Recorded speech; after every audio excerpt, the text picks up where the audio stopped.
पति का प्यार भरा स्पर्श। दोनों पति पत्नी की जिंदगी हंसी खुशी कट रही थी।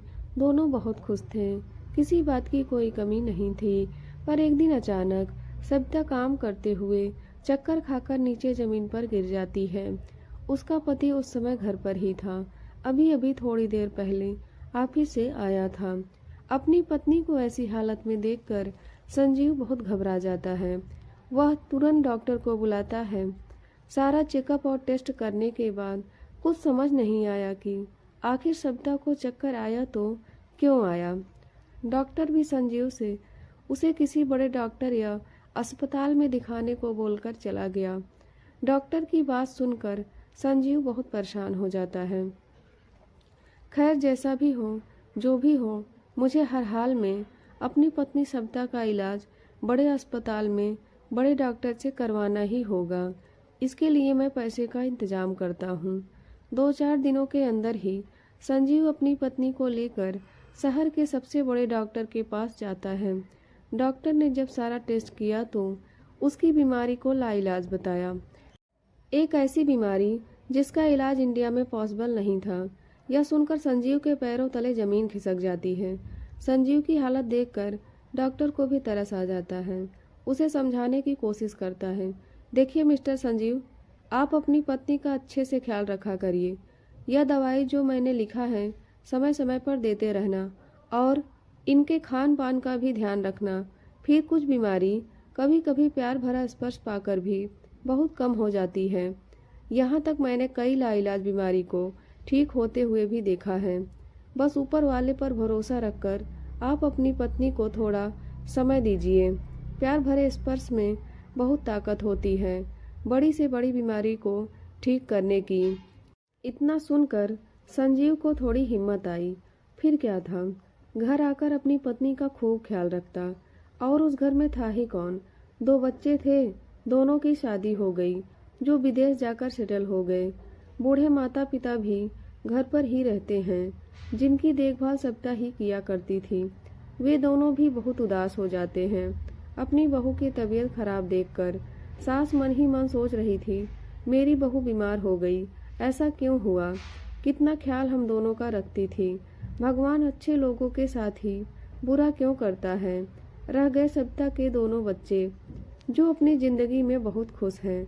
अब उन्हें कहाँ फर्क पड़ता है उनकी माँ बीमार है कि उनके पिता परेशान हैं। कभी कभार फोन करके माँ बाप का हाल चाल ले लेते हैं, उसके अलावा कोई मतलब नहीं रखते। इसलिए संजीव को अपनी पत्नी का ध्यान हर हाल में रखना ही था। ऑफिस से भी कुछ दिनों के लिए छुट्टी ले लेता है ताकि अपनी पत्नी का अच्छे से देखभाल कर सके। अब संजीव अपनी पत्नी को खुश रखने की पूरी कोशिश करता है, जो कभी नहीं करता था। अब वह अपनी पत्नी का सारा काम करता है, उसे अपने हाथों से खाना खिलाता है। अब ज़्यादा से ज़्यादा समय संजीव अपनी पत्नी के साथ गुजारता। कभी कभी उसके बगल में बैठकर उसका हाथ अपने हाथों में लेकर घंटों सहलाता रहता, उसके सिर पर अपने हाथों से प्यार भरा स्पर्श देता। यह सब देखकर सविता को कुछ समझ नहीं आ रहा था। आखिर ऐसा क्या कहा डॉक्टर ने कि मेरा पति मेरा इतना ख्याल रखने लगा। जो भी है, मुझे बहुत अच्छा महसूस हो रहा है। जिंदगी की भाग दौड़ में इतना उलझ गए थे कि हम दोनों पति पत्नी एक दूसरे के साथ ज़्यादा समय नहीं बिता पाते थे। आज अपने पति का साथ और उनके हाथों का प्यार भरा स्पर्श पाकर मैं तो धन्य हो गई। अब शायद ही जिंदगी में कोई इच्छा बची होगी। एक दिन सविता यही बात अपने पति से कहती है। संजीव जैसे ही सुनता है, उसके होठों पर अपना हाथ रख देता है। प्लीज़ सविता, आज के बाद ऐसी बात कभी मत कहना कि जिंदगी में अब कोई इच्छा नहीं बची है। हमारी इच्छा ही तो हमें आगे की जिंदगी जीने का हौसला देती है। तुम्हें हमारे साथ पूरी जिंदगी जीनी है। मैं तुम्हारे बिना बहुत अकेला और अधूरा महसूस करता हूँ। तुम्हें मेरी कसम है, जो आइंदा ऐसी बात करोगी तो मैं नाराज़ हो जाऊँगा। ओके बाबा, मैं आज के बाद ऐसी बात नहीं करूँगी। मेरी भी तो इच्छा है आपके साथ पूरी ज़िंदगी बिताऊँ। और वह बुढ़ापे वाला भी जिंदगी मुझे आपके साथ गुजारना है। जब कभी आपको सहारे की ज़रूरत पड़े मैं लाठी बन जाऊं। जब मुझे थोड़ा कम दिखने लगे तो आप मेरी आंखों की रोशनी बन जाना। जब कभी अकेलापन महसूस हो तो उसे हम दोनों मिलकर दूर करने की कोशिश करें। आखिर हम दोनों का अब है ही कौन? अब कौन कहाँ किसी की मदद करता है? हम दोनों ही तो एक दूसरे का सहारा बनेंगे। अपनी पत्नी की बात सुनकर संजीव बहुत उदास हो जाता है। न जाने ऊपर वाले की क्या मर्जी है, मेरी पत्नी कभी ठीक हो पाएगी या नहीं। कहीं एकमात्र बुढ़ापे का सहारा मुझसे दूर न चला जाए। तरह तरह की बातें उसके दिमाग में आने लगती हैं। संजीव अपनी पत्नी को प्यार जो इतना करता था, उसे किसी भी हाल में खोना नहीं चाहता था।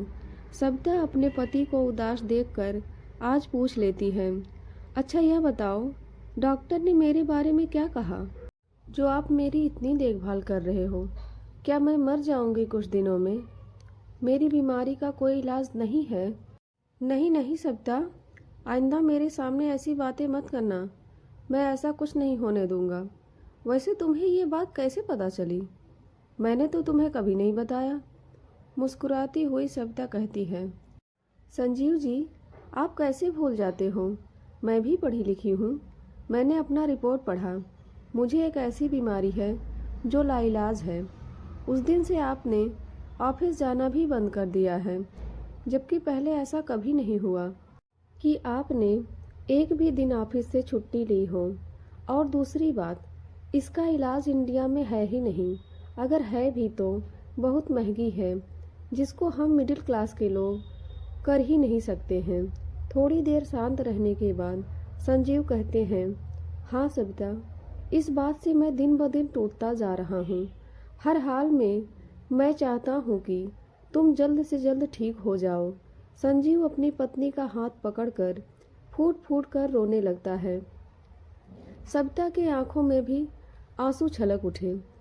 पहली बार अपने पति को बच्चों की तरह रोता देखकर इस बार सविता अपनी गोद में अपने पति का सिर रखकर अपने हाथों के स्पर्श से सहलाने लगी। संजीव जी, आप ऐसे हिम्मत हार जाओगे तो फिर मैं कैसे ठीक हो पाऊंगी? आप चिंता मत करो, मैं जल्द ठीक हो जाऊंगी।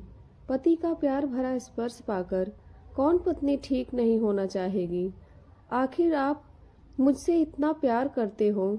आपने मेरी इतनी देखभाल की, इतना प्यार भरा स्पर्श आपने मुझे दिया। इस प्यार को देखकर ऊपर वाले को भी दया आ जाएगी। आप देखना, एक दिन मैं बिल्कुल स्वस्थ हो जाऊंगी। कुछ दिनों के बाद दोनों पति पत्नी का प्यार रंग लाता है। धीरे धीरे सविता स्वस्थ होने लगती है।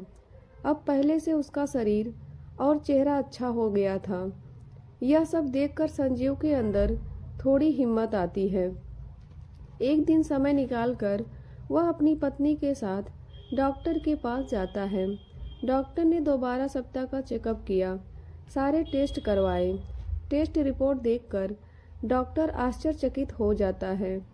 सचमुच एक पति का प्यार आज जीत गया। बहुत हद तक सविता की बीमारी कम हो गई थी। इसका मतलब कुछ दिनों के बाद वह पूरी तरह स्वस्थ हो जाएगी। डॉक्टर ने हाथ जोड़कर ऊपर वाले को धन्यवाद किया। उसके बाद संजीव की तरफ देखकर डॉक्टर कहता है, संजीव जी, आपको मानना पड़ेगा, आप बहुत लकी हो जो आपकी पत्नी ऐसी लाइलाज बीमारी से बाहर निकल पाई। यह सब आपका ही कमाल है। प्यार में बहुत ताकत होती है। आपका प्यार और प्यार भरा स्पर्श आपकी पत्नी को बहुत जल्द ठीक करने वाला है। अब चिंता की कोई बात नहीं है। यूं ही अपनी पत्नी का ख्याल रखते रहो। आगे आपकी पत्नी खतरे से बाहर है। इतना सुनते ही संजीव खुशी से उठकर अपनी पत्नी को गले लगा लेता है और कहता है, देखा सविता, मेरा मन कहता था एक दिन तुम जरूर ठीक हो जाओगी। अब तुम सच में ठीक हो जाओगी। आगे की जिंदगी हम दोनों साथ साथ गुजारेंगे, एक दूसरे का बुढ़ापे में सहारा बनेंगे। इतना सुनते ही सविता मुस्कुराकर कहती है, जी हाँ, आप बिल्कुल ठीक कह रहे हो। वहीं बैठा डॉक्टर दोनों पति पत्नी का प्यार देखकर सोच रहा था, पति पत्नी में प्यार हो तो संजीव और सविता के जैसा, फिर कितनी भी बड़ी परेशानी जिंदगी में क्यों न आए, परेशानी को दूर जाना ही पड़ता है। इस कहानी को पढ़ने के बाद ऐसे ही बेस्ट पति पत्नी के लिए हमारी तरफ से 2 लाइन। प्यार की कोई उम्र नहीं होती, प्यार की कोई उम्र नहीं होती, ना ही इसका रंग कभी फीका होता है। यूं कहें तो बढ़ती उम्र के साथ, यूं कहें तो बढ़ती उम्र के साथ इसका रंग और भी गहरा होता है। दोस्तों, यह कहानी आपको पसंद आई हो तो प्लीज़ हमारे चैनल को सब्सक्राइब करें, साथ में लाइक और शेयर भी करें। फिर मिलते हैं एक नई कहानी के साथ। धन्यवाद।